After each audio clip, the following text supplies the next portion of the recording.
Well, the Biden administration is deploying more troops to the southern border.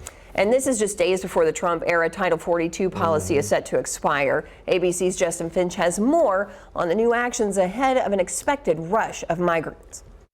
This morning, with the expiration of Title 42 looming, the Pentagon says the first of 1,500 active duty troops could arrive at the border as soon as next week. In light of the changes on May 11th and the anticipated surge, DHS did reach out and request this support. Title 42 allowed the U.S. to reject migrants based on COVID concerns, but that will no longer be possible with the COVID health emergency expiring May 11th.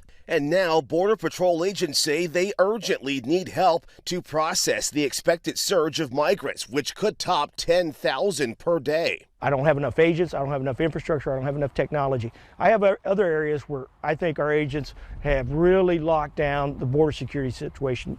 The White House says the troops will deploy for 90 days, but only in a support role to free up border agents to deal with migrants directly. These personnel will be performing administrative tasks like data entry and warehouse support.